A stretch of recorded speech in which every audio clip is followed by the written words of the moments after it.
Bueno, en primer lugar, muchas gracias por asistir, por estar aquí.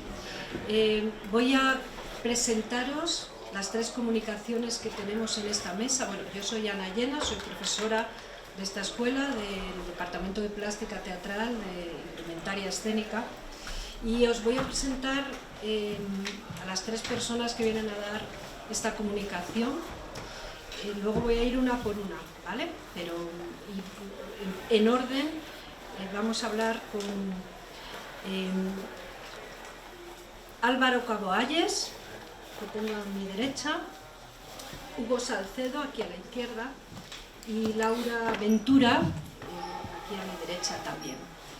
En primer lugar, dar las gracias, sobre todo, bueno, a Ana y Alicia por estas jornadas y también por acoger también, bueno, yo últimamente, en los últimos años colaboro con alguna cosita y estoy muy agradecida de esa generosidad siempre y de esa acogida, y también al resto del grupo de Teatros y Feminismos, ¿no? A Itziar, a Domingo, a José Cruz, a Pepe, a Sol Garre también.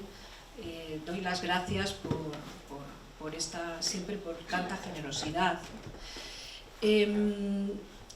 Decir que, bueno, también, bueno, daros las gracias también a los que venís, a los alumnos que estáis también, porque creo que van cogiendo cada vez más profundidad y más cuerpo, ¿no?, estas jornadas, y que son muy, creo que esta mañana en la presentación se hablaba de lo relevante y de lo importante, y yo creo que sobre todo para mí voy escogiendo la palabra relevante para mí y para el entorno, ¿no? Lo importante es una palabra cada vez que tiene menos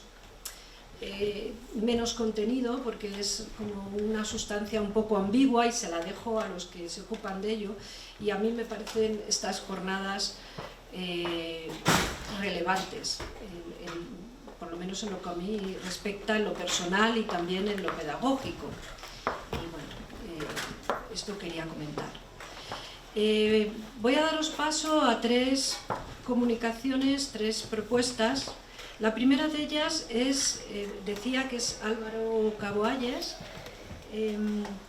se titula Cuerpos indómitos, la poética de lo monstruoso en la práctica escénica contemporánea española.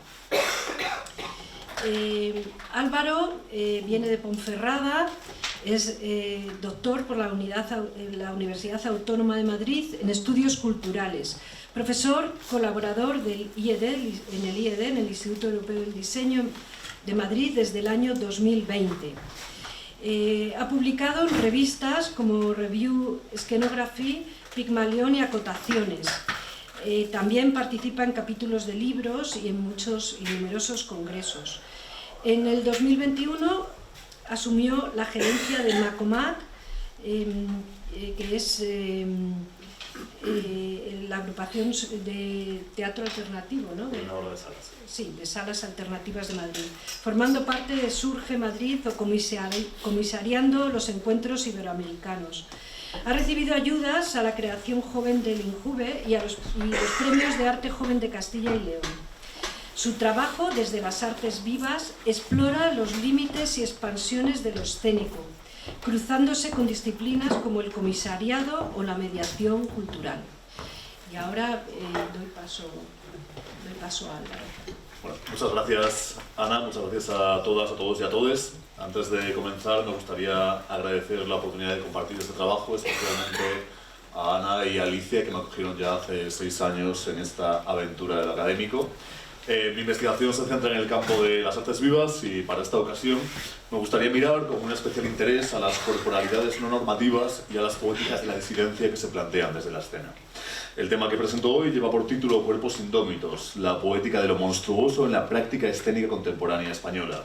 Y este estudio surge de una inquietud central, de la pregunta de cómo la escena contemporánea está resignificando la monstruosidad como una herramienta de subversión y de empoderamiento. La monstruosidad ha sido, genial, gracias, históricamente asociada con la desviación, el miedo y la otredad. Sin embargo, en los últimos años, distintos discursos feministas, transfeministas y teorías queer han reivindicado la importancia de la figura del monstruo como un símbolo de resistencia frente a los regímenes normativos del género, la sexualidad, la raza y la corporalidad.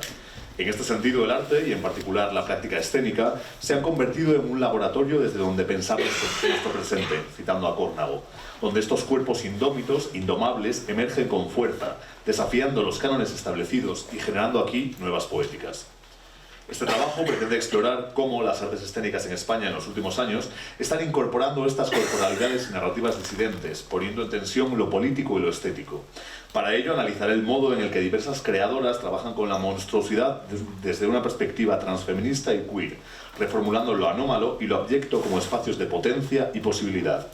Esta comunicación se estructurará en 4 partes. Una primera, un marco teórico que prometo ser breve, seguida de un análisis de caso de las creadoras Poliana Lima, Paul Preciado, Marina Otero y Sara Manubens, una discusión sobre las posibles implicaciones políticas y estéticas de las propuestas de estas creadoras y finalmente unas breves conclusiones, no con el objetivo de sentar una determinada cátedra, sino de explorar las posibles vías de transformación de la escena contemporánea. Con esta introducción me gustaría invitaros a que pensemos juntas en el cuerpo escénico como un espacio de resistencia y en la monstruosidad como una herramienta de creación y disidencia. El propósito central de esta investigación es analizar la resignificación de la monstruosidad en la práctica escénica contemporánea, explorando cómo ciertos cuerpos y narrativas que han sido históricamente marginados se apropian ahora de esta categoría para subvertir las normatividades y generar nuevas poéticas escénicas.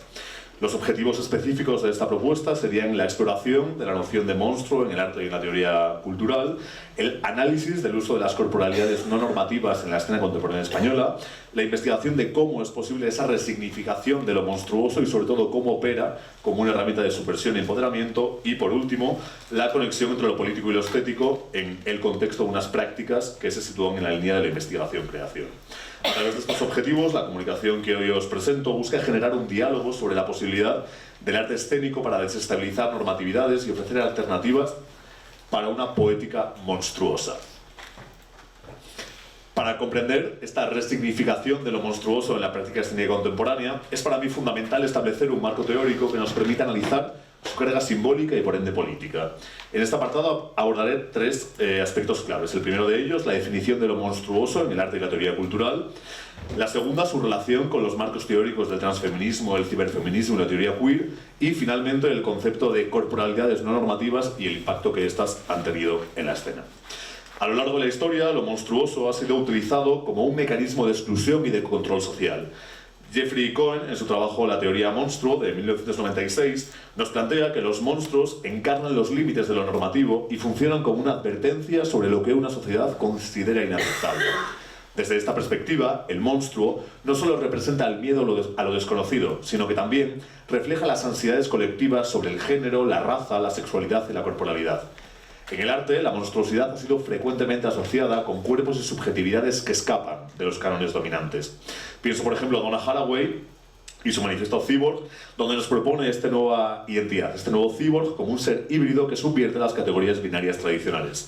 Siguiendo esta línea, artistas contemporáneos han reclamado lo monstruoso, como veremos más adelante, como un espacio de resistencia, donde el abyecto, lo anómalo y lo excesivo adquiere aquí una potencia política.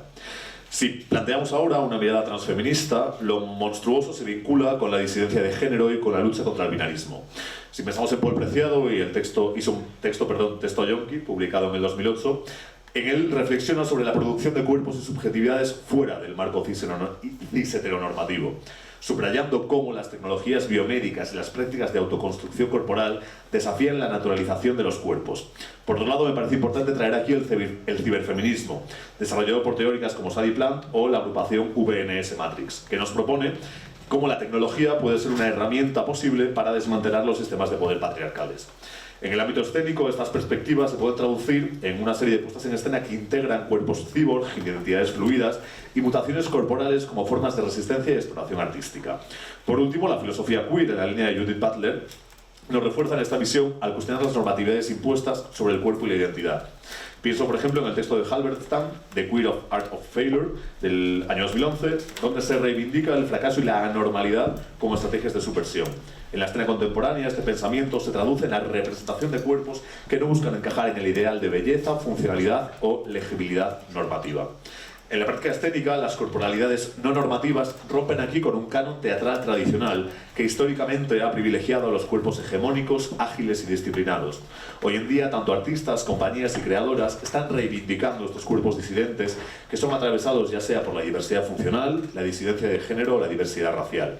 En este sentido, lo monstruoso deja de ser ya una categoría de exclusión para convertirse en un espacio de creación y de resistencia. A través de la escena se generan nuevas formas de habitar el cuerpo y de interpelar al público, desestabilizando así las estructuras normativas que han acompañado históricamente tanto al teatro como a la danza. Me gustaría ahora pasar al análisis de caso y confío en que quizá la parte más interesante para todas vosotras. Estos parámetros que veis en la pantalla, la dualidad entre técnica y estética, originalidad, el impacto emocional simbólico, la relación entre la obra y su contexto, la narrativa conceptual o la dimensión política de las propuestas, nos ofrecen una estructura integral para analizar piezas escénicas contemporáneas. Se justifica su aplicación por permitir una comprensión en cierta manera holística de cómo estas obras no solo operan dentro de un ámbito artístico determinado, sino que también dialogan con cuestiones sociales más amplias. La primera de las propuestas, Oro Negro, de la coreógrafa y bailarina Poliana Lima, es una pieza que podemos englobar dentro del marco de la danza contemporánea y que explora la identidad, la memoria y las raíces culturales a través del cuerpo como un territorio de expresión y resistencia. Estrenada en el año 2022 en el marco del Festival de Otoño de Madrid, esta pieza representa la primera parte de una trilogía sobre la identidad. La primera de las cuestiones, la obra utiliza la metáfora del petróleo para simbolizar un proceso de excavación y descubrimiento de elementos culturales, identitarios y emocionales que han sido históricamente marginados o negados. En Oro Negro, el cuerpo se convierte en un espacio donde convergen las dimensiones biográficas, las familiares, las comunitarias, las socioculturales y las espirituales. Este enfoque permite explorar cómo las violencias y los goces y las tradiciones se transmiten también entre generaciones, configurando de esta manera un cuerpo diverso y dinámico. A nivel tematológico, Poliana aborda tres temas principales. El primero de ellos, la negritud y lo popular, resaltando las raíces brasileñas y las tradiciones populares que han sido invisibilizadas en culturas occidentales hegemónicas. En una segunda línea, la memoria colonial. Como brasileña, Poliana Lima conecta con su obra con la diáspora y el impacto del colonialismo en Brasil, reflexionando sobre cómo estas historias resuenan también en contextos europeos. Por último, la cuestión del cuerpo femenino y su erotización. Desde una perspectiva feminista y subjetiva, Lima resignifica lo erótico como un espacio de deseo propio y no condicionado por las miradas externas. La poética escénica de Lima parte del cuerpo como un eje central. Según la autora, cito, confía plenamente en las capacidades del cuerpo para comunicar sin necesidad de apoyarse en narrativas teatrales externas. Termina la cita. La dramaturgia emerge entonces a partir de los movimientos corporales mismos, explorando en escena su peso, su forma y su contenido, para generar significados que subvierten, en algunos momentos, los imaginarios establecidos sobre las identidades de las mujeres latinas. Oro Negro es, por tanto, no solo una exploración personal de la coreógrafa sobre sus raíces brasileñas y su identidad migrante, sino que también es una invitación al público para reflexionar sobre nuestras propias historias culturales. La obra resignifica lo marginalizado, lo negro, lo popular, lo femenino, como elementos esenciales para entender la diversidad humana. Al hacerlo, la propia Poliana transforma el escenario en un espacio político, donde el cuerpo se convierte en un archivo vivo que desafía las narrativas imperantes. La performance Yo soy el monstruo que os habla, creada por Paul Preciado, es una obra que combina elementos tanto de conferencia como de teatro como de denuncia social. Se basa en el discurso que el propio Preciado pronuncia en el año 2019 ante 3.500 psicoanalistas durante las jornadas de la Escuela de la Causa Freudiana en París. Esta intervención fue un acto crítico hacia el psicoanálisis tradicional y su complicidad con la patologización de las identidades trans, no binarias y queer. La performance, como muchos sabrán, toma como referencia el relato del informe para una academia de Franz Kafka, en el que un simio, tras aprender el lenguaje humano, se dirige a una academia científica para narrar su experiencia. En esta adaptación, Preciado asume el papel del monstruo, un ser construido por los discursos y las prácticas clínicas que patologizan las identidades trans. Las temáticas que recoge la propuesta de Preciado son al mismo tiempo tres. La primera, una crítica al psicoanálisis, una denuncia a la violencia estructural ejercida por disciplinas como la psiquiatría o el psicoanálisis sobre las personas queer y trans, la resignificación de lo monstruoso utilizando esta figura como un símbolo de resistencia frente a la hegemonía y por último la mutación de género, invitando al público a imaginar nuevas formas de entender el género y la sexualidad fuera de los estándares binarios tradicionales. La obra, en su puesta en escena, combina monólogo, lectura dramatizada, intervención visual e intervención sonora. En su representación, en el Centro de Cultura Contemporánea Conde Duque, en el año 2022, contó con un reparto diverso que incluyó a las performers Víctor Viruta, Bambi, Andy Díaz y Fabi Hernández, además del propio Paul Preciado. El diseño escénico enfatizaba la interacción entre cuerpo, palabra e imagen para generar una experiencia política y a la vez íntima en el espectador. Esta performance, Yo soy el monstruo que os habla, no solamente es importante por su posicionamiento artístico, sino que también por la potencia que encierra como manifiesto político, ya que desafía las estructuras normativas en torno a la sexualidad. Transforma de este modo el escenario en una confrontación crítica, en una interpelación directa a los espectadores, invitándolos a reflexionar sobre cómo determinados discursos institucionales moldean nuestras percepciones sobre el cuerpo, la identidad y lo considerado normal. Ahora me parece importante detenernos en la propuesta Kill Me de Marina Otero, la cual abraza lo monstruoso ahora como una forma de desafiar una serie de normas sociales y artísticas y sobre todo transformando su vulnerabilidad tras su diagnóstico psiquiátrico en un acto de resistencia. La pieza, estrenada en Teatros del Canal de Madrid el pasado mes de junio de 2024, es la tercera parte de su trilogía Recordar para vivir, que incluye la pieza Fuck Me, estrenada en el año 2020, y la pieza Love Me del año 2022. Marina Otero utiliza aquí su propio cuerpo y el de 4 bailarinas con trastornos mentales como lienzos vivos para explorar lo que ella denomina locura por amor. Esta elección deliberada de cuerpos considerados anormales por la sociedad desafía las concepciones tradicionales de belleza y cordura en el arte escénico. Al desnudarse física y emocionalmente, Otero y el resto de bailarinas convierten sus cuerpos en monstruos hermosos, rechazando las expectativas convencionales de la danza y del teatro. La obra nace de un momento de colapso emocional por parte de la propia Marina Otero, que resulta al recibir un diagnóstico psiquiátrico. Al exponer abiertamente este diagnóstico y convertirlo en un material artístico, Marina Otero desafía la estigmatización de la salud mental, transformando lo que la sociedad considera como monstruoso en el centro de su creación artística. Este acto de revelación se convierte en una forma de empoderamiento, cuestionando quién tiene el derecho a etiquetar a otros como normales o como no psiquiatrizados. La puesta en escena de Otero incorpora elementos que rozan lo grotesco y lo absurdo, como el acto de orinar en una maceta de narcisos. Estas acciones, lejos de ser meras provocaciones, funcionan como metáforas visuales de la deconstrucción de las normas sociales y artísticas de la sociedad. Otero transforma lo considerado como repulsivo, escatológico o inapropiado en un acto de belleza rebelde, desafiando al público a reconsiderar sus nociones preconcebidas sobre lo que debería ser el arte y la propia cordura. Kill Me no solamente aborda la cuestión de la salud mental, sino que también cuestiona profundamente las estructuras de poder que definen lo que consideramos como normal en la sociedad. Al exponer su vulnerabilidad y su locura, Otero y las bailarinas se convierten en unos monstruos poderosos que desafían al espectador y le invitan a mirar más allá de las etiquetas y de ver la belleza en lo que la sociedad ha históricamente marginado. La obra se convierte así en un grito de guerra, citando a la propia Otero, contra la normalización, una celebración de la diversidad de los cuerpos y de las mentes y una forma de resistencia. La última de las propuestas que me gustaría presentaros en esta tarde es la propuesta Symphony of the Seas de la creadora Sarah Manubens. Esta propuesta abraza lo monstruoso como una forma de desafiar. Bueno, yo creo que tengo voz suficiente para que me escuchéis, pero... bueno, creo que sí. Vale, pues seguimos, si os parece, con este, ¿vale? La propuesta Symphony of the Seas de Sarah Manubens abraza lo monstruoso, os comentaba, como una forma de desafío de las normas sociales y artísticas, transformando la vulnerabilidad de la propia creadora como mujer trans en un acto de resistencia. Esta performance, que se estrenó el pasado mes de mayo en la Sala Réplica Teatro, explora la identidad travesti de Sarah y la construcción del lenguaje a través de un cuerpo que transita, desde el primer momento de la propuesta, entre la realidad y la ficción. Manubens presenta a Symphony, en sus propias palabras, Una travesti patéticamente inestable que ensaya un gran escándalo. Un escándalo que nunca llegará a suceder dentro de la propuesta. Este personaje encarna lo monstruoso al desafiar las expectativas sociales y de género, entregando su cuerpo a las fantasías más melodramáticas y viscerales. La creadora utiliza su propia experiencia como travesti para generar una ultraimagen de sí misma, multiplicada por 1000, convirtiendo lo considerado como anormal en el centro de su creación artística. La obra explora el amor y la violencia que recibe el cuerpo trans femenino, convirtiendo la vulnerabilidad emocional en un acto de disidencia. Manu Benz afirma, cito: "Cuando un cuerpo se vuelve loco pero disfruta dentro de su locura, ahí tate chao cruz.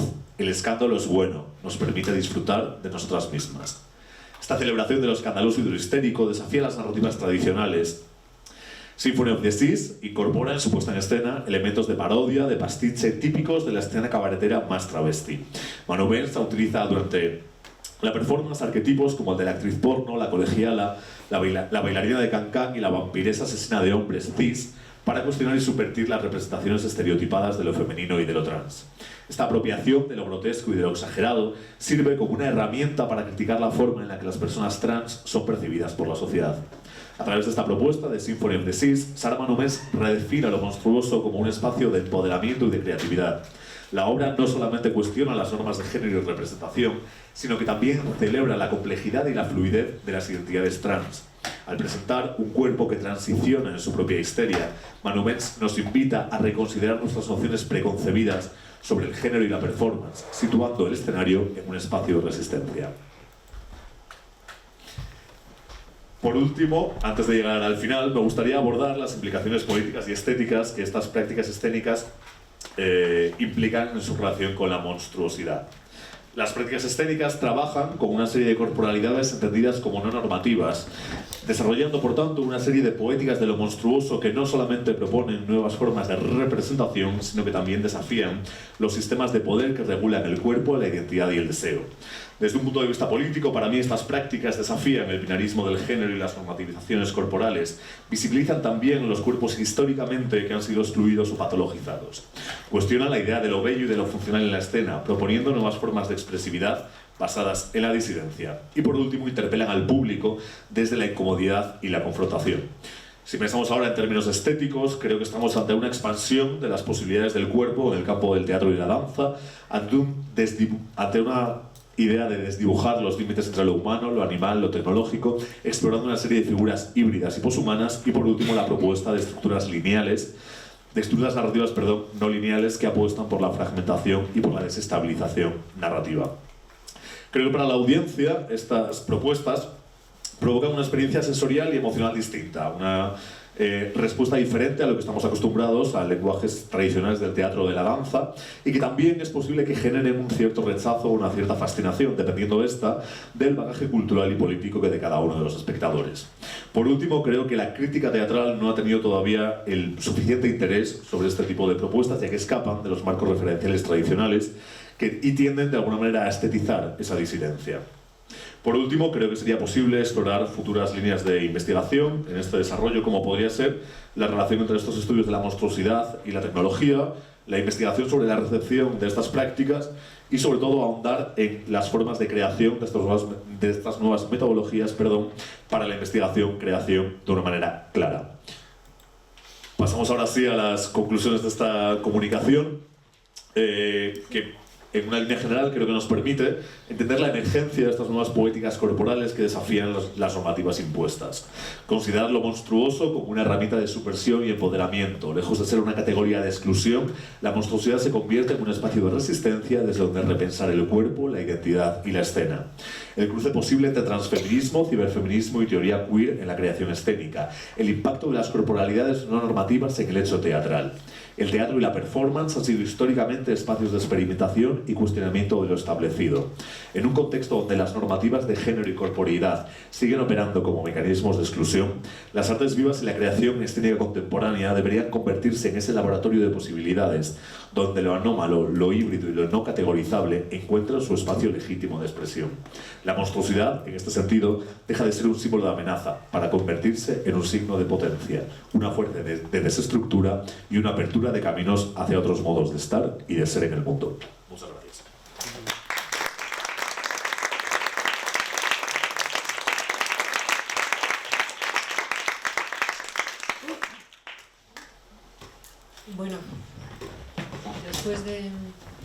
comunicación. Si os parece, yo creo que vamos a dar paso a Hugo y a Laura y luego ya abrimos el turno, porque creo que son temas muy ricos que luego vamos a abordar un poco de manera, vamos a relacionarlo un poco. Entonces, paso a presentar a Hugo Salcedo Larios, doctor en Filología por la Universidad Complutense de Madrid. Bueno, su comunicación, perdón, el título es La dramaturgia lésbica escrita por mujeres en México durante el primer cuarto de siglo, un boceto. Decía que es doctor en Filología por la Universidad Complutense de Madrid, académico de tiempo completo en la Universidad Iberoamericana, Ciudad de México, miembro del Sistema Nacional de Investigación del CONACYT, nivel 2, estudia el teatro contemporáneo entreverado con la migración, las violencias, jóvenes y pequeñas audiencias, etc. Es miembro de la Asociación Internacional del Teatro Siglo XXI y del Centre de Recerca de Arts Escèniques de la Universidad Autónoma de Barcelona. La Universidad de Guadalajara, México, instauró el Premio Nacional de Dramaturgia Universitaria Hugo Salcedo en reconocimiento a su labor académica y creativa. Y con esto doy paso a su comunicación.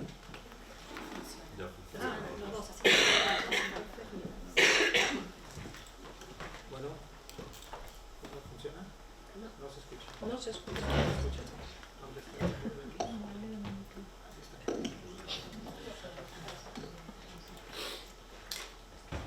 Bueno, pues buenas tardes, un gusto estar aquí con ustedes, gracias a la organización de estos eventos, de las 12ª jornadas y del quinto congreso. Me da muchísimo gusto estar aquí, además en esta institución tan emblemática, la RESAT. Para mí es un honor, un gusto encontrarme en este lugar.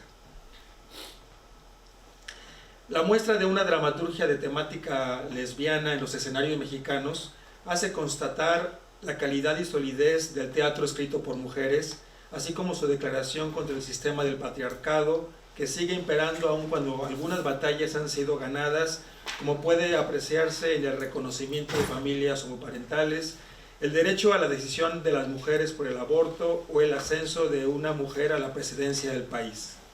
Si bien esta predilección temática en el teatro ya se había abordado en el siglo pasado, incluyendo inclusive algunas formulaciones por parte de plumas masculinas, no es sino con la participación de las escritoras donde expresa adecuadamente la experiencia de una búsqueda antes soslayada por el régimen machista y heteropatriarcal, en un afán de expresar en definitiva las condiciones sáficas del teatro de la presente centuria.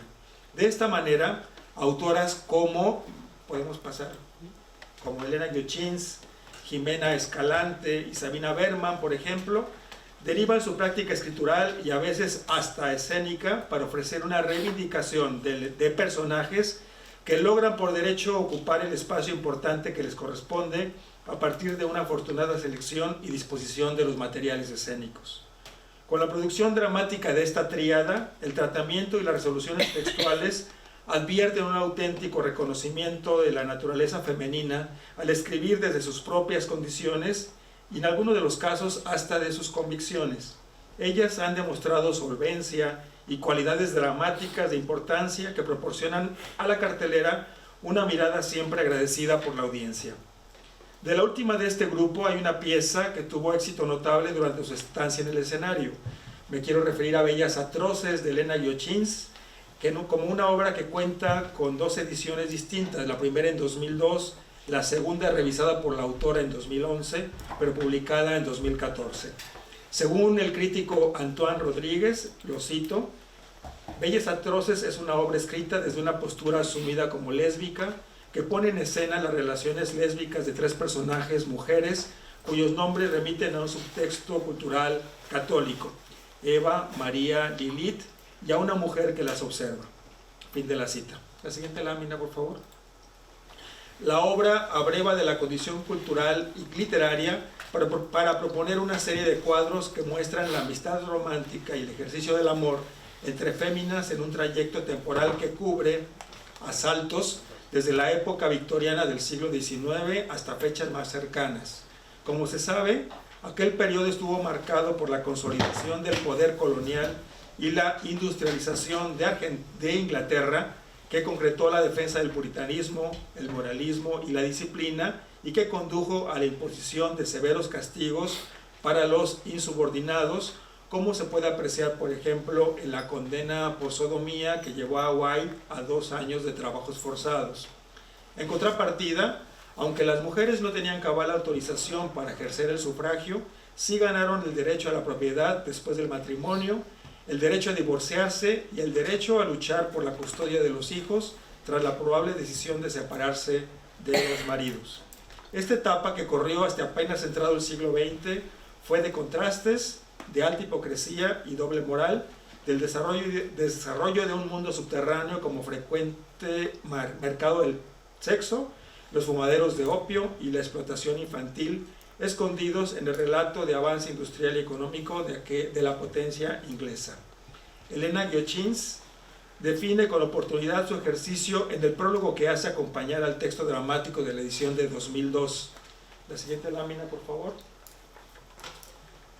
Sí, gracias. Bellas Atroces aborda las actitudes acerca de la sexualidad que iniciaron el proceso de cambio, las convicciones sexuales que tomaron a lo largo de la historia como punto de referencia esta doble moral, partiendo de la supremacía del hombre como principio fundamental.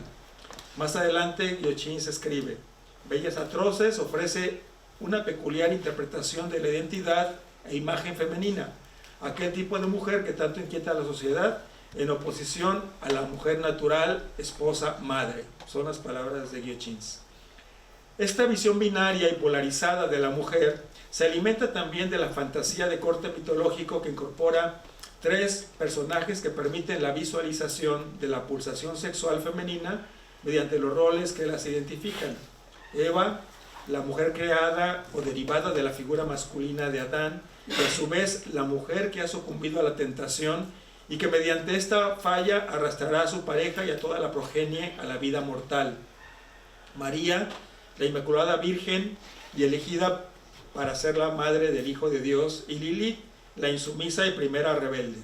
Ellas, continúa Giochins diciendo, ellas encarnan los orígenes y circunstancias de estos sentimientos, orígenes a su vez de la sexofobia, en una trama de emociones contradictorias y polarizadas que oscilan entre la fascinación y el aborrecimiento, entre la atracción sexual y el pánico del abismo.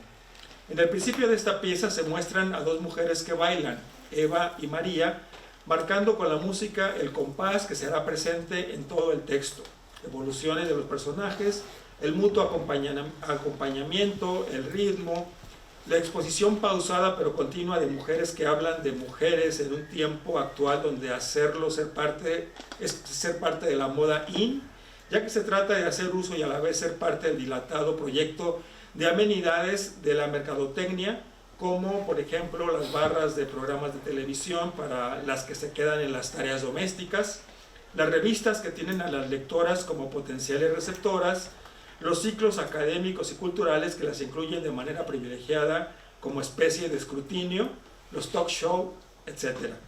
En la obra se marca la paradoja. Ante este tipo de espacios de visibilidad, las mujeres deben de seguir haciendo inaudibles sus preferencias sexuales e invisibles sus acciones íntimas.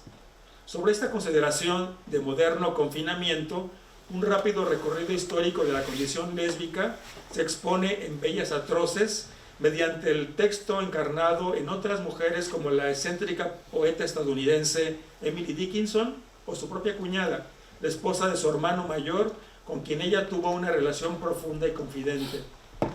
La pieza presenta también a las inglesas Vita Sackville West, la honorable señora Nicholson, abiertamente bisexual, y a Virginia Woolf, integrantes del reconocido grupo de Bloomsbury, y quienes sostuvieron un romance real que decantó hacia la escritura. La siguiente lámina, por favor. En el texto hay un diálogo, dice María Virginia: son los trajes los que nos usan y no nosotros los que usamos los trajes, Vita querida. Le contesta Vita Eva: los trajes siguen siendo varones o mujeres y yo soy tu Orlando, Virginia mía. En la obra, la escena titulada Matrimonio bostoniano apunta el significado de este término que fue utilizado en Nueva Inglaterra, en Estados Unidos, para describir una relación monógama y duradera entre dos mujeres respetables, financieramente independientes o con estudios profesionales. Mujeres con perfiles feministas, autosuficientes y emancipadas que construyen entre sí poderosos vínculos emocionales y que podían, por supuesto, incluir la práctica sexual. A merced de las consideraciones de los rondines históricos como en el que esta pieza se propone y la consideración de teorías feministas, el siglo XX exhibe los usos y alcances del disfraz performativo estudiado por Butler y las abiertas formas de sexualidad entre las mujeres. Como personajes, ellas colocan disfraz sobre disfraz y complejizan sus relaciones interpersonales, marcando por un lado un esquema de liberación, pero a la vez una pérdida de identidad, donde el terror moderno y poderoso será la sexualidad practicada entre las mujeres. En el texto exclama Eva: no me gusta que me guste una mujer que se disfraza de hombre. Cambió mi percepción del mundo, ahora la fiesta de disfraces está allá afuera. La sociedad heteronormativa insiste en marcar con su dedo inquisidor las prácticas descentradas. El personaje de Eva se queja del comportamiento de su hija cuando está en el rol de madre y aprovecha para mostrar el repudio hacia la configuración masculina. Madre Eva expresa en la obra lo siguiente, dice: mi hija es extraña, no la entiendo, nunca ha tenido novio, vive sola y siempre sale con amigas. Me intrigan, pero no me gustan. Mi hija es una pesadilla, no la conozco, me saca de quicio, la admiro y la detesto al mismo tiempo. Admiro su independencia, envidio su libertad, aborrezco su corte de pelo, su indumentaria posmoderna, sus ademanes de macho. Fin de la cita. La práctica sáfica no podrá aquí desprenderse del prejuicio de inversión abyecta o trastorno, como la consideró el psiquiatra alemán Carl von Webstal, etiquetando de asexuales o semimujeres a quienes desprecian la domesticación, considerándolas inclusive como una amenaza potencial para el orden social, según sus propias palabras. Al igual que en algunos tratamientos homoeróticos de los varones, apercibidos en la dramaturgia mexicana, la salida del closet va a ser triunfal, digna de celebración, en donde aparecen juegos de palabras ingenuosas y ocurrentes, como cuando Lilith, en la obra, invita a María al festejo y le dice: «Alesbiánate, mujer». Y más adelante, sardónica, le pregunta por la invitada que acaba de entrar al baño.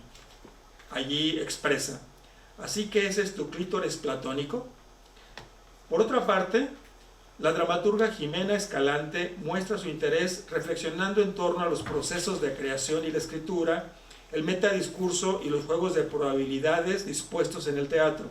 Ha escrito Jimena algunas de sus piezas considerando como personajes a figuras de la literatura, la ficción literaria, el mundo del teatro y el espectáculo.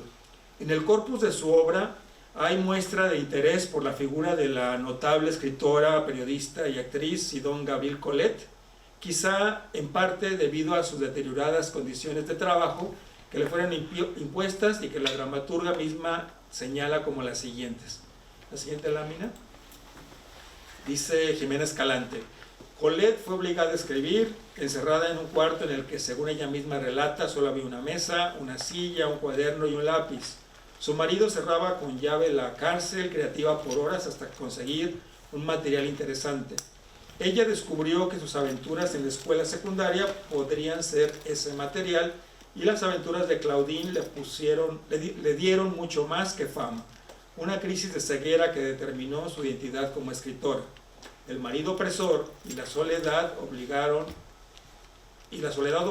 permitieron a Colette conocer la escritura, su más fiel compañía a lo largo de una vida exaltada y caótica, termina diciendo Jimena Escalante. La ficción se construye a partir de un flashback que se coloca al inicio de la obra, Colette, siendo ya anciana, atiende un elegante salón de belleza que le permite de esta manera combinar la sofisticación y la confección de apariencias, acaso como parte de una teatralidad de la que no quiere desprenderse, pero ante todo para sobrevivir económicamente luego de su retiro de la farándula. A merced de la visita de una clienta y mientras prepara los tintes para el pelo, ella recupera paisajes de su memoria que se van corporizando mientras trabaja. En Colette, la pieza de Escalante, se localizan ya presentidos o explícitos los tópicos de la sexualidad, el erotismo y la depravación que alude a las circunstancias que rodearon la vida de la escritora con Willy, su marido, y el mundo del teatro de la Belle Époque que vivieron. La conexión vital entre la pareja solo se entiende a partir de la experiencia del sexo de los personajes mediante seductores intercambios de parejas, el voyerismo, la sodomía, pero a pesar de estas prácticas normalizadas por el acuerdo entre ellos, se asoma la insatisfacción de la carne. Así expresa con fastidio Colette a alguno de sus amantes actores mientras lo rechaza, o cuando reclama a Willy, quien solamente le escucha sin articular palabras.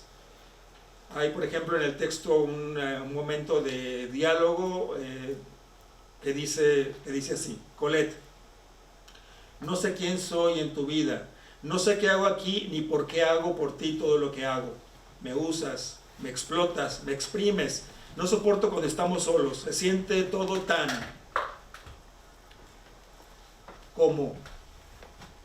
vacío. La siguiente lámina, por favor. Este sentimiento de banalidad recurrente es el que empuja a la protagonista para que busque satisfacción en otras fórmulas sexuales que le proporcionen un sentido de realización. Quizá por eso mismo, su apertura hacia la práctica sexual lésbica que cumple sin apuro, como cuando es invitada a enrolarse en un nuevo proyecto que combina el arte del mimo, la actuación y la acrobacia. Hay un intercambio de diálogos también entre Colette y una mujer que dice esto: Colette, me gustan tus ideas. Mujer, sí, te gustan. Colette, ¿tienen sentido? Mujer, me gustan tus labios. Colette, ¿tienen? Mujer, besos. Colette, ajá. Mujer, esperándome.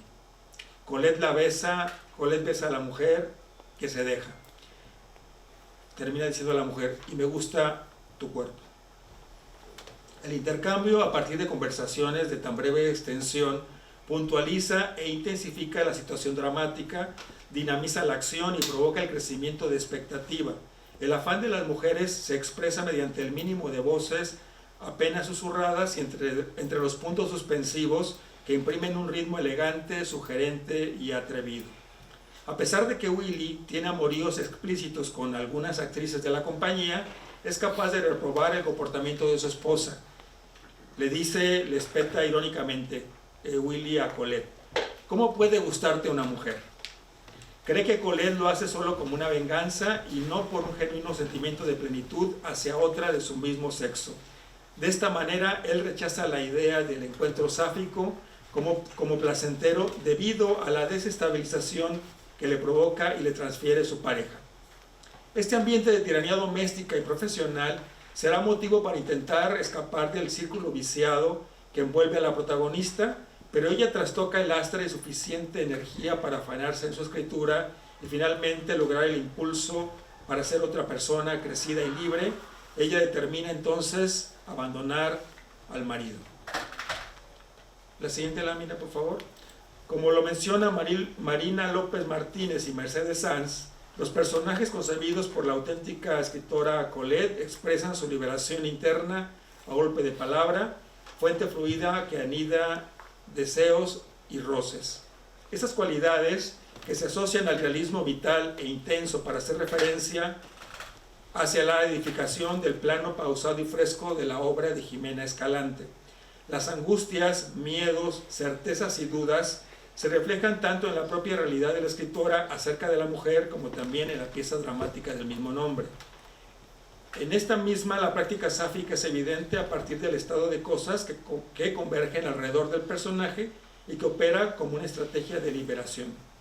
Interesaría, en todo caso, hacer notar que en este drama, al igual que en la producción literaria de la Colette real, Se plantea una postura no androcéntrica y alejada de los estereotipos o lugares comunes, más enfocada a la exploración y libre elección, que considera la sexualidad diversa de la mujer, la demencia de la opresión patriarcal que conduce a su protagonista hacia la búsqueda de una auténtica identidad y finalmente a un tipo de liberación pensada en su sentido más amplio, como emancipación y como fórmula de sexualidad disidente. La siguiente lámina, por favor. Para terminar esta relatoría, para terminar esta puesta en panorama, quisiera incorporar a la dramaturga, directora de escena y comunicadora Sabina Berman, quien va a hacer alguna referencia hacia la experiencia sexual entre mujeres, que aparece específicamente en su pieza dramática Testosterona, publicada en 2013 y luego casi inmediatamente dirigida por ella misma, como parte de la bisexualidad abierta que practica en este texto el personaje femenino. Esta obra desarrolla un enfrentamiento verbal y agresivo entre Antonio, el director de una importante compañía periodística, quien busca con urgencia su reemplazo ante su inminente retiro, y Miki, la sagaz subdirectora de investigación que ambiciona esa posición que en breve habrá de quedar vacante. Sin embargo, la demostración de competencias por la plaza, que es el motivo mismo de la pieza, va a ser salvaje. Dice en un momento el personaje de Antonio: el líder más fuerte ocupará la dirección y el otro recogerá las cosas del escritorio y tendrá que irse. La siguiente lámina.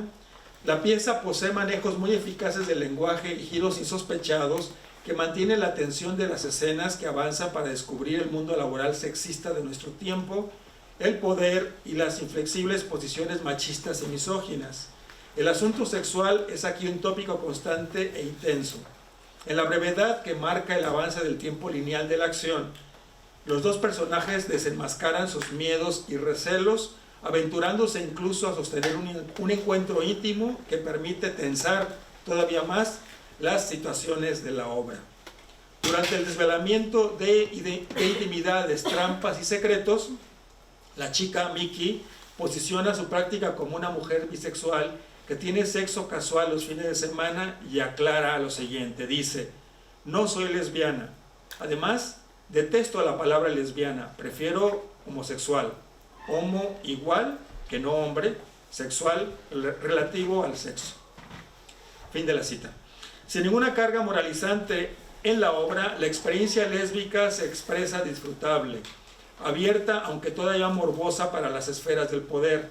Puesto que no es este el tema de la pieza, la obra planea de manera indirecta colocar las prácticas sexuales entre mujeres dentro de la normalización y apoyar el rompimiento de la mirada hegemónica. Sabina Berman, la autora, declara lo siguiente, dice: lo gay me encanta porque significa alegría, me parece fantástico y tiene una larga tradición en el lenguaje. Fin de la cita. Concluyo ya haciendo mención de que este breve apunte acerca de la dramaturgia que expone avatares de la condición lésbica procura dar cuenta de cierta traza contra la mirada hegemónica, apuntando los tiros hacia la demolición de la barrera patriarcal imperante. La siguiente y última lámina. Y aunque existen dramaturgos que también se apuntan en el ejercicio hacia este objetivo, por cuestiones evidentes, las voces de las mujeres se escuchan con redoblada proeza, es decir, que algunas escritoras no solo declaran su afecto por los temas y las tramas sáficas, sino que también abonan hacia cierta declaración personal mediante la consideración de sus propias voces en el panorama escénico mexicano. En definitiva, Elena Guiochins, Jimena Escalante y Sabina Berman construyen sus propios espacios expositivos, no solo ya como puntales dentro de la dramaturgia mexicana contemporánea, sino que a partir de sus propuestas enunciadas visibilizan las complejas relaciones sexuales y de convivio entre mujeres. Las tres piezas abonan, cada una con su particular impronta, una parte importante del campo que hace más visible las diversidades sexuales en la escena de México. Gracias.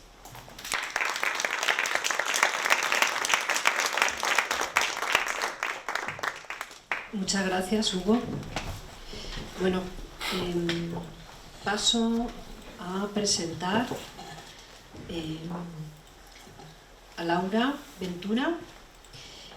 Su comunicación se titula Ana Gelín, producir teatro con perspectiva de género y compromiso político.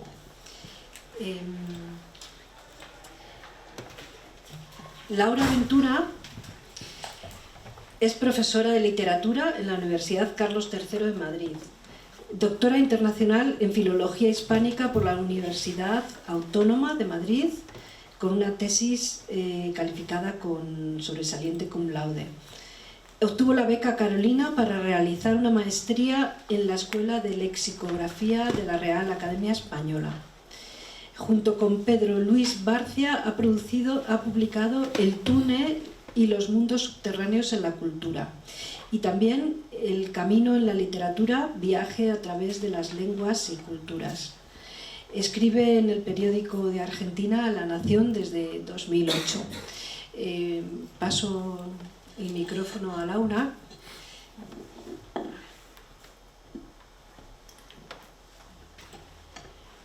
Muchas gracias por la presentación, muchas gracias a la RESAD por la organización de estas jornadas. Les voy a contar, primero, antes de leer el texto, quién es Ana Gelín, si puede ser la próxima. Es una productora. Ella nace en Argentina, en Buenos Aires, en 1944, y su primera obra de teatro, la primera producción que ella realiza, lo hace una semana después del golpe militar en la Argentina. Toda su producción va a estar signada por persecuciones, por censura. Ella va a producir obras de autores que están en el exilio, y también va a producir una gran cantidad de obras escritas o dirigidas por mujeres. En 1986 ella se muda, paradójicamente cuando termina, ¿no?, la dictadura, que también tiene que ver con un compromiso político, se va a mudar a Madrid, y ahí primero va a ser convocada por Miguel Narros para ser directora adjunta del Teatro Español, hasta que culmina la gestión de Narros en 1989, e inmediatamente se incorpora al Teatro de la Abadía y va a ser quien funda, la fundación, ¿no? Que suene de este modo, pero va a colaborar a que esa institución pueda gestionar mejor sus ayudas y subsidios. En 1991, y aquí el vuelco, ella funda su productora, Producciones Teatrales Contemporáneas, PTC, que ha sido una gran usina de obras muy importantes en los últimos años. Quizás su éxito más conocido es el método Gronholm, pero su última producción es Prima Facie. La próxima, por favor. Es poco frecuente el abordaje de la producción teatral en el ámbito académico, donde se dedica mayor atención a dimensiones creativas como lo son la performática o la dramatúrgica. Esta afirmación no se realiza a modo de objeción. La producción teatral compete a cuestiones económicas y financieras, aunque no exclusivamente, que quedan quizá fuera de la esfera de estudio o de interés de profesores de literatura o de escritura dramática. A su vez, los productores no suelen gozar de buena fama, quizá un poquito mejor que la de los críticos, y si no, discúlpese el spoiler, el homicida de Solo asesinatos en el edificio es un productor teatral. También tenemos los productores teatrales tan pícaros de Mel Brooks, ¿no? Verbo amplio y baúl como lo es producir, la labor del o de la productora está sujeta a mitos y a miradas estereotipadas hacia su quehacer. ¿Cuál es la especificidad de un productor? ¿Consiste solo su tarea en aportar los fondos económicos para llevar a cabo un espectáculo en pos de un lucro? Bueno, para comprender el rol del productor teatral en España y los alcances de su actividad, se va a abordar la propuesta de estudio de Stribor Kurik Kardelis desde la sociología del teatro, y en particular desde la consideración del panorama teatral como ecosistema económico y laboral. De este modo, el teatro se estudia como una actividad colectiva donde confluyen dinámicas y mecanismos extremadamente complejos de producción y exhibición, influenciados por el contexto económico y político, y no por ello rechazando al público o a la creación artística o a los artistas. Esta comunicación se propone explorar la trayectoria de Ana Gelín y surge a raíz de una serie de entrevistas o encuentros que llevó a cabo con ella, ya 10 hasta el momento, donde recorremos su profesión, hablamos sobre el espectáculo y sobre el teatro en general. No soy una empresaria, soy una productora, afirma Helin. Helin, como miembro de las industrias culturales y creativas, ocupa el rol de una emprendedora cultural y que específicamente lleva a cabo la tarea de artesana teatral, que ahora explicaré. Es decir, su profesión o el modo de ejercerla no se trata de un trabajo mecánico, y la pregunta que me hacía era si era posible encontrar algún estilo o género que prevalezca en su producción, cuál es el hilo de su producción, y si es posible hablar de perspectiva de género en sus espectáculos. ¿Cuál es el impacto de su modelo de producción en elementos o rasgos claves también de sus espectáculos? La próxima, por favor. Elaine Aston y Geraldine Harris se preguntan en Feminist Futures, Theatre Performance Theory, de qué modo se puede crear un espectáculo feminista. A menudo las académicas se topan con el problema de que este enfoque no aparece puro, sino que se solapa con una postura política determinada, una mirada hacia la sociedad, de consumo, etc. Por ejemplo, la próxima, por favor. Una de las primeras producciones que hace Helin en 1982, en plena dictadura militar, La Mala Sangre, implica una pieza política. Es una pieza política donde una joven pareja, en particular a causa de la rebeldía del heroico personaje femenino, Dolores, se está desafiando al poder. Hay una doble lectura en este drama histórico de Griselda Gambaro. Hoy esta obra es un clásico del teatro argentino, dirigido también por Laura Yusse. Ambientado en una dictadura, la de Juan Manuel de Rosas, y obviamente esta era una estrategia para disparar contra aquel presente de terror con la escenografía de tiempo remoto. Helin gestionaba el Teatro Olimpia de Buenos Aires junto con quien era por entonces su marido, Blutrach, Jorge Blutrach. Es por eso que algunos afiches de la época se advierte que ella firma con su apellido de casada, del cual se ha desprendido hace ya 4 décadas. Decía Yusse en este reportaje que está aquí atrás, en una entrevista que hace Mauricio Cartún, ¿no?, que hoy es uno de los inmensos dramaturgos argentinos, y Máximo Soto, para la revista de Teatro Abierto. La propuesta de Griselda parece no tener dudas acerca de que el periodo de Rosas se asemeja al nuestro en tanto a peligrosidad, violencia y represión. Aston y Harris se refieren a la necesidad de representación de roles femeninos como uno de los rasgos constitutivos de las propuestas teatrales feministas, donde debían tener voz o deberían tener voz y estar delineadas con relieve los personajes de las mujeres. En La Mala Sangre se podrá advertir la crítica que hace la autora, que el sistema opresor y patriarcal desde la voz de un personaje femenino. Dice Dolores: mi madre siempre tocaba el piano, le gustaba la música, pero mi padre odia todo placer que no provenga de él. Como no puede dar placer, da odio, y lo llama amor. Ahora bien, ¿es posible hablar de lucha feminista en la producción de Helin, o de una producción consciente de que respaldara o respalde este movimiento? Aston y Harris sostienen que algunas obras no son explícitamente feministas, pero llevan la huella de las lecturas de textos feministas que las autoras o directoras han leído. A esta afirmación de las académicas podría también sumarse la lectura de una artesana teatral, de una productora. La próxima, por favor.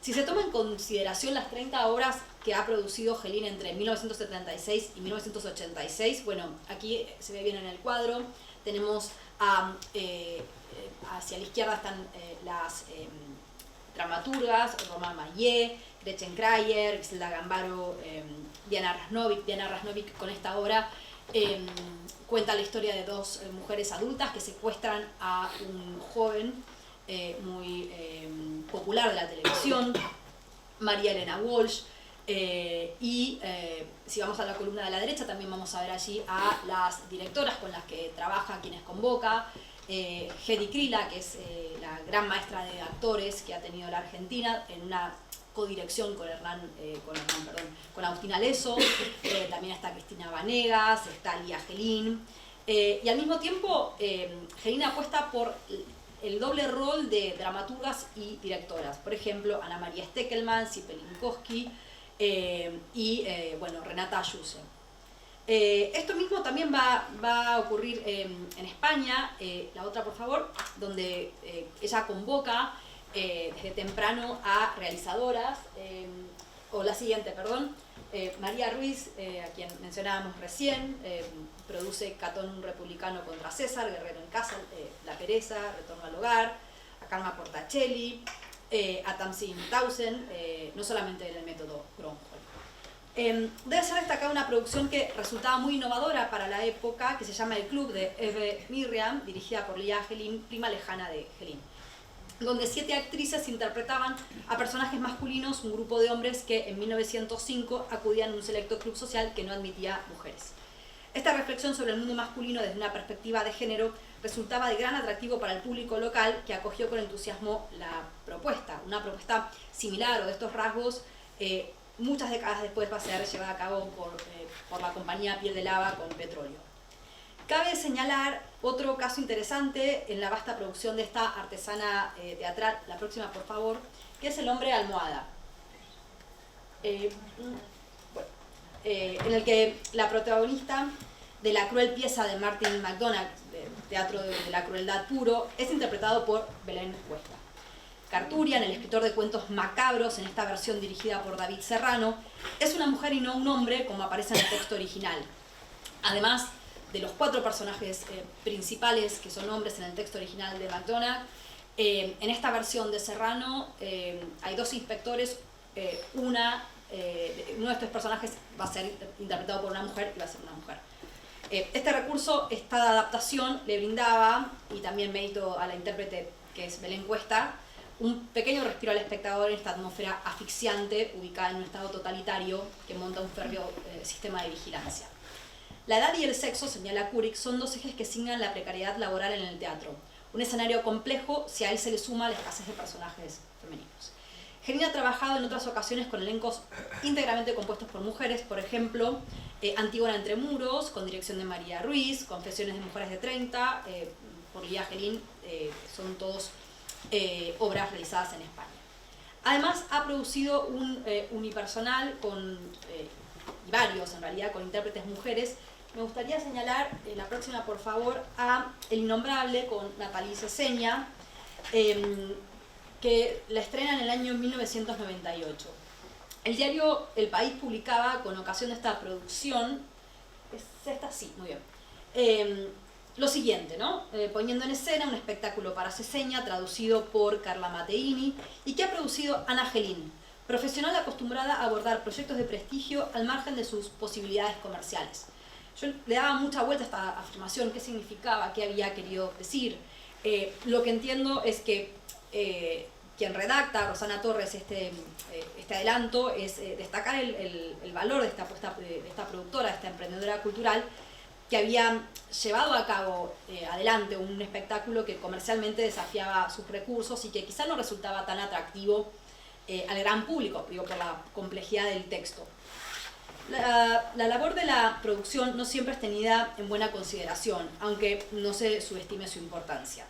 La producción determina la estética, considera Laura Schusen, directora de teatro. Es decir, la producción condiciona las posibilidades creativas y el presupuesto es un atenuante, o bien el que permitirá insuflarle una estética determinada a un espectáculo. Pero aquí pareciera que Schusen utiliza la producción como metonimia de presupuesto. Pero la labor de Gelín, como la de otros artesanos teatrales, es mucho más amplia, abarcativa y comienza antes. La próxima, por favor. Le preguntaba a Gelín qué lugar ocupaba la producción teatral cuando producía teatro a tiempo completo. Ella ahora, bueno, se está retirando y dice toda. Yo me metía en todo. Te explico cómo leo teatro. Empiezo a leer y a definir a los personajes. Los sigo, a los principales y a los secundarios. Dentro de mí tengo una especie de dibujo, tengo a los personajes dentro de mí. Cuando tengo el texto leído varias veces, convoco al casting. Voy siempre a las audiciones que dirigía o que dirige Rosa Esteves, y es una etapa que disfruto mucho. La producción, los artesanos teatrales, para continuar con el término que propone Kurik, elige sus materiales y los elementos con los que da vida a sus espectáculos. La representación que proporciona un texto, los temas que explora, así como los y las intérpretes. Cabe destacar que Julieta Serrano, Gloria Muñoz y Susi Sánchez son algunas de las actrices que han dado vida en reiteradas ocasiones a los espectáculos de Gelín durante décadas. Ahora bien, así como hay teatro producido con perspectiva de género, hay un teatro que retrata a una mujer objeto o que bien la ridiculiza. En Mujer y Sociedad, Lidia Falcón le dedica algunas líneas a la dramaturgia de Alfonso Paso y en particular a una obra del año 1963 que se llama Los derechos de la mujer. Un matrimonio bastante feliz hasta que la mujer abogada decide dedicarse de lleno al mundo jurídico y aparece aquí obviamente ridiculizada y hay un final moralizante.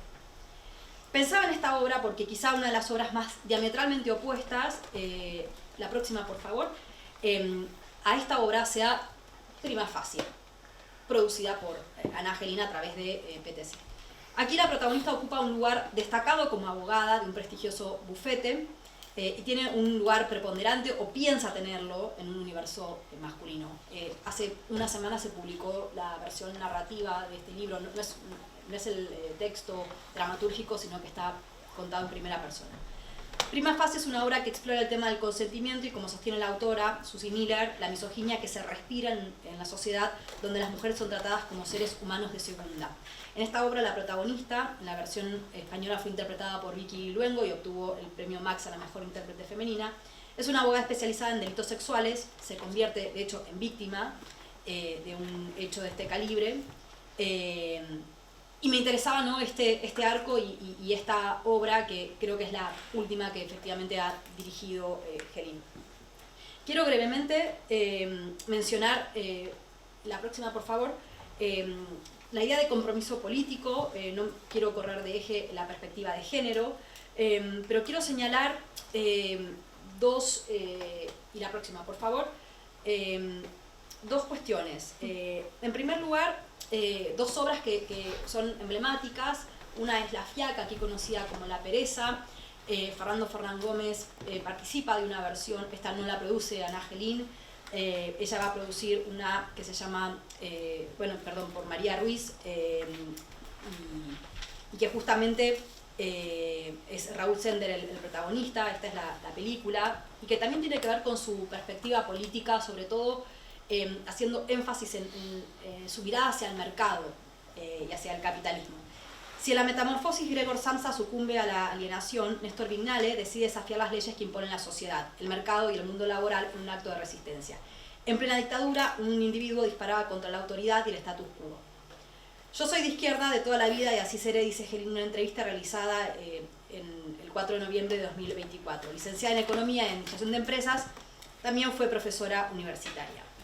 Sostiene Gelin: ¿por qué nunca hice teatro comercial? Porque cuando yo decidí hacer teatro, lo que quería era mostrar lo que pienso, y no hay muchas obras comerciales que expliquen eso. Yo no hice tampoco teatro independiente y no tuve cooperativas. Yo prefiero hablar de espectáculos y no de producciones. Quiero ir concluyendo, pero por último, la próxima por favor, quiero mencionar al método Gronholm, que también tiene que ver con su forma de pensar. Ana Gelin acude a una lectura dramatizada en el Teatro Nacional de Cataluña. Este era un texto que había nacido a partir de unas becas a dramaturgos, y ella pronto entiende que aquí hay algo que es muy importante para ella, e incluso se adelanta al Teatro Nacional de Cataluña y llega a producir en simultáneo la versión en Madrid y la versión en Barcelona. Decía Galcerán, muchos años después, 15 años después de su estreno, en 2004, lo siguiente: los retorcidos juegos a los que los psicólogos de mi ficticia empresa sometían a los aspirantes eran menudencias comparadas con algunas anécdotas reales. El fondo, sin embargo, era el mismo: hasta dónde estamos dispuestos a llegar para conseguir el trabajo de nuestros sueños. Gelin también produce El Crédito, de Galcerán, y 7 años, de José Cabeza, que tiene su versión cinematográfica. La primera, en clave de comedia, es la entrevista de un hombre que va a hacer todo lo posible en un banco para obtener un crédito, y la segunda, Wicklow, a partir de unos exitosos socios que tienen que resolver un problema tras la evasión a Hacienda. Para concluir, Ana Gelin ha producido un corpus coherente de espectáculos a lo largo de su extensa trayectoria, que comienza en Buenos Aires en la década del 70 y se extiende hasta el presente en España a través de su productora Producciones Teatrales Contemporáneas, que ha ya dejado en manos de sus empleados y colaboradores, ya que está comenzando a planear su retiro. La idea de coherencia en su trayectoria se refiere a un modelo de producción que no es comercial, en torno a una gran figura. También ella ha acudido muchas veces a coproducciones, pero que tampoco es teatro independiente. Gelin ha apostado a obras con perspectiva de género desde el comienzo de su actividad, de modo instintivo, y también desde el absoluto convencimiento en sus últimas artesanías. La labor de productora o de artesana teatral, como se defiende en esta comunicación, está atravesada por su género, su ideología y compromiso democrático. En esta tarea compleja intervienen variables económicas, financieras, y sobre todo algunos estudiosos han sabido ver la centralidad de la misma, como Alfonso Sastre. Y lo cito: Y hay que notar que a través de la común orientación comercial de nuestras empresas de hoy se pierde siempre o casi siempre dinero, lo cual hace pensar que hay algo más que un interés comercial en tales empresas al dar cauce a su teatro habitual, que hay por parte de las empresas un compromiso honesto y desinteresado, con ese teatro alojado en una especie que dio dinero en otro tiempo. Se trata quizá, la actividad de los productores, de un agradecimiento retrospectivo o de pura solidaridad sentimental con un tiempo desvanecido. Y por último, lo que quiero señalar es que Gelin ha elegido un bajo perfil, a diferencia de otros productores que quizá encuentran o se sienten más a gusto delante de las cámaras o que nadan confortables con aquella notoriedad. Desde su puesto de toma de decisiones, desde la lectura crítica de un texto teatral o desde su presencia en las audiciones, Gelin plasma su perspectiva de género y sus ideas en aquello que produce. Quizá, solo a diferencia de la idea de Sastre, su artesanía no sea nostálgica, sino que en lugar de cavilar sobre un pasado luminoso, Gelin piensa en sus contemporáneos, no solo en el público, y en sus sombras, en un escenario que no cabe dentro del teatro, un escenario llamado sociedad. Muchas gracias.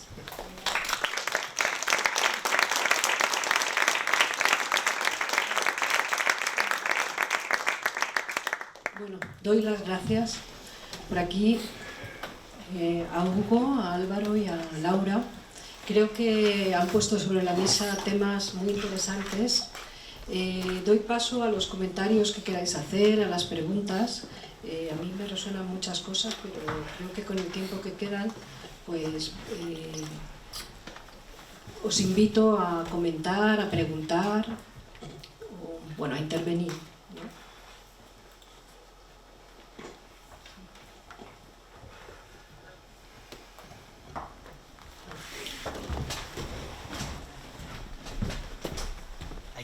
¿Recogéis el agua?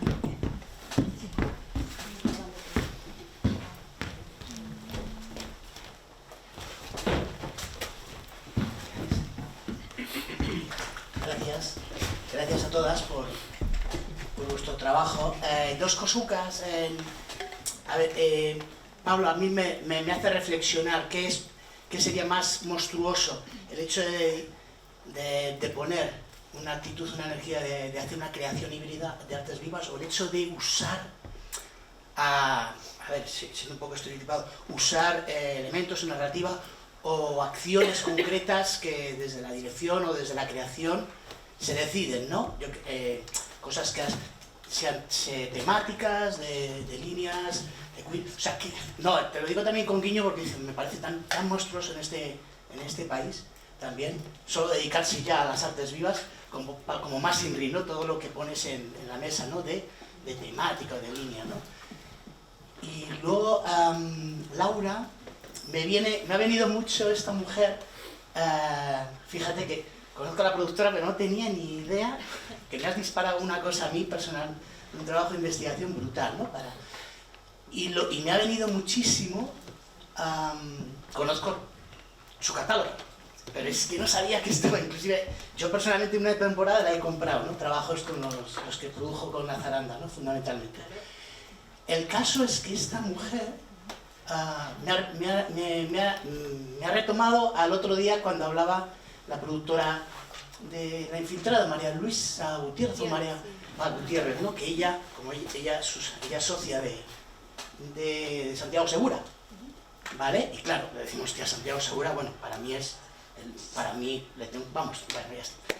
El caso es que, claro, ella aludía a que, creo que en la última intervención aludía a una historia de decir, bueno, yo tengo estos trabajos con Santiago Segura para poder hacer esto. Para poder hacer lo que en ese momento estaba, que era recibiendo el premio de La Infiltrada.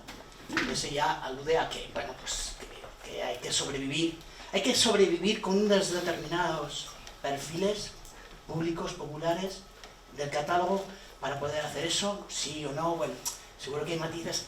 ¿Hasta qué punto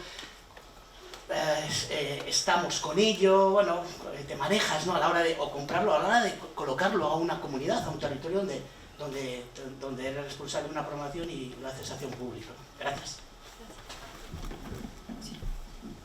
Yo voy a ser muy rápido, Alex. Claro, o sea, para mí hay una primera cuestión, ¿no? Como que creo que dedicarse a las artes vivas ya romper un sistema, ya que para muchas no estamos ni en un lugar ni en otro y seguimos taxonomizando en teatro y danza. Eso como por un lado, ¿no? Y luego por otro lado creo que las 4 creadoras que os he compartido, creo que por su parte hay una intención real por romper esos procesos. Quiero decir, las 4 son como agente creador único de sus propuestas, o sea, no trabajan con otro equipo, creo que a excepción de Marina Otero, que sí trabaja con la figura del dramaturgista. Y creo que sí que en esta monstruosidad, si lo queremos ver, sí que hay una ruptura por plantear otro modelo, ¿no? No sé si ese modelo se replantea de manera consciente o si es fruto de unas condiciones materiales y sistémicas que las llevan a ese lugar. Bueno, muchas gracias por tu mirada. Algo que no dije, que bueno, que las últimas producciones del método Gronholm, que quizás son más populares, no las lleva a cabo ella. Ella lleva a cabo nada más y nada menos que los primeros 15 años, ¿no? Y ahí ya se despide y bueno, en realidad viene el COVID y se va a distanciar. Empezaba diciendo que los productores no tienen buena fama, obviamente, algunos se lo han ganado por distintos motivos, pero también entiendo, viendo el catálogo, como decías vos, que aparece Chekhov, aparece Miller, no hay una obra, quizá me equivoque, tampoco me quiero poner con una mirada crítica, un poco snob, pero no hay esos textos pasatistas, ¿no? Creo que si no trabaja con autores ya consagrados, trabaja con estos autores, y justamente porque apuesta, y también a veces se equivoca, ¿no? Ha habido obras donde el público no la ha acompañado, en ese sentido que no es tan exitoso, pero sí tengo muy bien claro que hay una línea política muy clara y una mirada de género.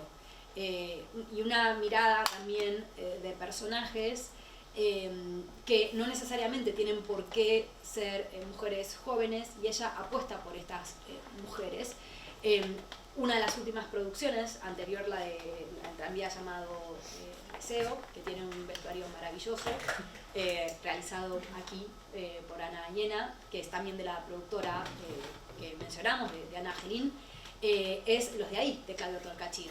Y el personaje de Malena Gutiérrez, no sé si la han visto, el personaje de Malena Gutiérrez podría tener cualquier edad, no, pero hay un interés porque ese personaje se ha llevado a cabo, además que es una actriz que ha trabajado muchísimo con esta productora, participe, ¿no? de esta apuesta, y es una, otra vez hablo en verso, una apuesta de la productora. ¿Alguien más quiere comentar? Hola, buenas tardes. Bueno, gracias por compartir. Yo le quería hacer una pregunta a Álvaro. Me parece muy interesante el tema de lo monstruoso, ¿no? Y me surge de repente como las dudas de actualmente o en un futuro hasta qué punto lo monstruoso pasará a ser lo normativo, ¿no? O sea, hasta qué punto hay algo como que esta exclusión o este rechazo que antes, ¿no?, formaba parte de esta cosa de la exclusión o de lo nuevo, pasará a ser lo aprendido o lo heredado, y cómo hay algo monstruoso también en esto, ¿no?, en la costumbre, en lo heredado, en lo que heredamos.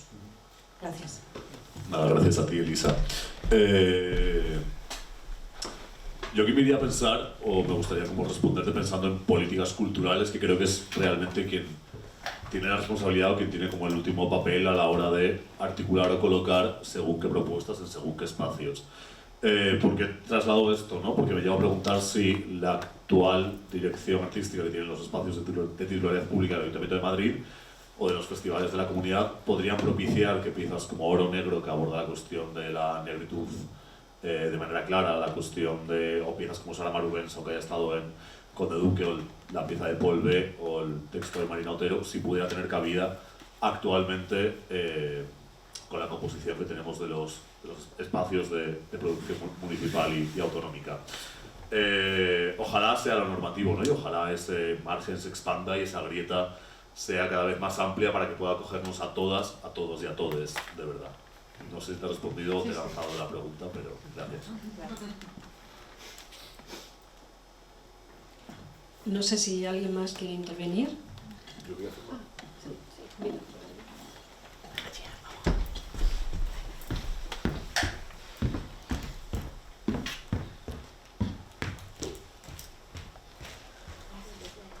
Muchas gracias. Yo quería preguntarle a Hugo sobre si encuentra una diferencia en el tratamiento dramatúrgico entre las obras donde solamente hay lesbianas y en la obra donde hay una bisexualidad, si en la mirada de esa obra que se llama Testosterona, la bisexualidad pueda tener una mirada vinculada al deseo masculino sobre esa idea de la bisexualidad. O sea, si hay en esa mirada un tratamiento distinto de las otras obras. No sé si me explico, porque a veces la bisexualidad tiene el componente de aparecer en las obras quizás más como un aliciente erótico, comercial, atractivo para lo masculino, y no tanto como una reivindicación sexual propiamente femenina, ¿sabes? Sí, muy buena pregunta, muchas gracias. Sí, considero que siguiendo la línea de tu reflexión, tenemos en Testosterona un ejercicio dramatúrgico de una mujer muy agenciada. La firma de Sabina Berman ya es, digamos, ya es una mujer muy reconocida en el ámbito cultural y político de México, y considero que en esta ocasión pudiera aparecer sí como su referencia hacia la bisexualidad sin tanto compromiso, digamos, sin tanto riesgo, y más bien como una condición de un juego de poder. La pieza en sí considero que no cae dentro de toda una expresión lesbiana, sino más bien de esa bisexualidad en donde la libertad y el juego de roles se plantea sin desparpajo. Creo que las otras dos piezas hay un juego quizá más interesante de matices, de condiciones, de explorar y de visibilizar un tema que sigue calando en la sociedad mexicana.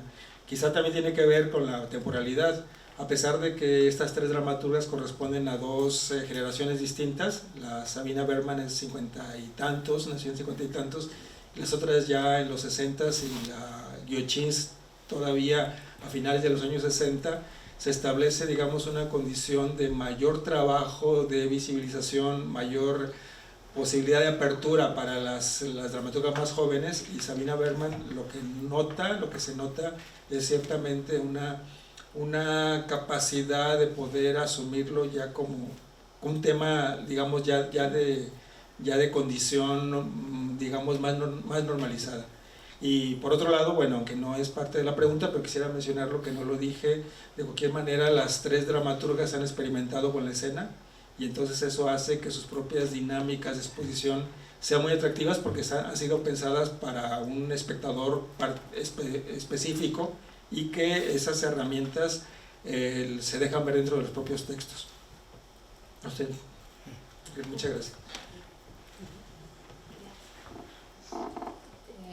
Por aquí Álvaro también quería... Yo quería preguntarte, Hugo, si las propuestas que has planteado pertenecen, por así decir, a un circuito como más oficial, público, comercial, no sé qué adjetivo podemos poner en el contexto mexicano, o si forman parte de una escena más alternativa, rupturista, o que propone otros marcos. Sí, gracias. Pasa en la cultura mexicana un aspecto difícil de poderlo transmitir, pero es que resulta que hay una suerte de oficialismo que luego, cuando conviene, se deja atravesar por posiciones culturales y artísticas, digamos, para poder pensarse que hay una suerte de no censura y de posibilidad de abrirse a los campos diversos. Es una política cultural muy peculiar, sobre todo, claro, que atraviesa las artes escénicas, en donde los gobiernos de los últimos sexenios, los periodos de gobierno son sexenales, digamos que hace una suerte de abrir la válvula para mostrar algo en donde se diga, bueno, somos incluyentes, tolerantes, abiertos, diversos y demás. Exactamente. Pero dentro de todo, hay la obra de Testosterona, inclusive en las imágenes que traje para compartir con ustedes, podemos encontrar personas de la cartelera más comercial. La obra misma tiene esos ingredientes que tienen que ver con esta exposición, digamos, de formato más convencional, más de boulevard, y las otras dos piezas han sido tratadas, aunque en escenarios oficiales en principio, han sido tratadas como un ambiente de mayor experimentación, ¿no? Por ahí. Gracias. ¿Puedo decir algo? No hay que sacar el móvil, pero yo he visto Testosterona aquí en Madrid, en los teatros Luchana. Tiene otro nombre y está protagonizada por Miguel Ángel Solá. Y en Buenos Aires hubo 2 versiones, pero tiene otro nombre. No sé exactamente por qué. Y me llama la atención que la obra de Berman en la Luchana, que si bien no es una sala extremadamente amplia, pero bueno, estuvo durante muchísimas temporadas, producida por el tío Caracoles, perdón, estoy ahora solamente pienso en productores. Llega un momento donde, bueno, pero que la he visto 2 veces y bueno, pero no sé por qué se habrá cambiado el nombre, no sé si lo sabes por qué. Lo ignoro y... ¿Te escuchas? Sí. Sí. Sí, lo ignoro, pero el título me parece a mí muy vendedor, ¿no? O sea, muy vendible. Y claro, el formato que seguramente recordarás es que tiene un corte de mayor exposición para la parte comercial, ¿no? Que supongo que también funcionó, Sí, sí. ¿no? Funcionó de audiencia. La ha ido muy bien. Bueno, no sé si alguien más quiere intervenir. Creo que nos va llegando el momento de acabar. A mí es ahora cuando me surgen un montón de planteamientos en torno a lo monstruoso, al terror en lo lésbico, que va junto, ¿no? Monstruoso, terror, disidencia política, me llama la atención. Pero creo que se nos va agotando el tiempo. No sé si vamos despidiendo. Yo quería solo decir una cosa, Sí. que igual lo del cambio del título es porque Chévere, que es la compañía gallega, tiene una obra que se llama Testosterona también. Entonces, no lo sé. Y luego otra apreciación es que Marina Otero, los textos que dicen las bailarinas son de ellas, no son de Marina, son solo de ellas. Vale. A ver, bueno, ya me habéis oído, ¿no? Sí. No hace falta que lo repita aquí, que tiene una cámara. Bueno, por la cámara eso, que a lo mejor que Chévere tiene otra obra que se llama Testosterona y que los textos de las bailarinas de Marina Otero son de ellas, no son de Marina. Perdona, ¿no? ¿Sabes si el texto de Tomás Pozzi es suyo o es de Marina? No estoy segura. Creo que Tomás me dijo que ese texto sí que era de Marina. Sí que era Sí, de el que Marina. eso creo que sí, pero los de las bailarinas no. Bueno, sí que luego hay dramaturgia ahí.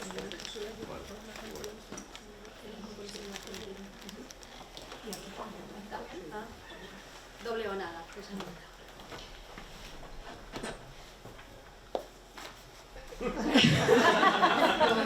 ¿Tengo que acabar? Creo que sí. Sí, o sea, esto era porque ha salido de asunto. Bueno, pues muchas gracias a vosotros también. Ha sido un placer compartir con vosotros esta mesa y seguimos dentro de un ratito.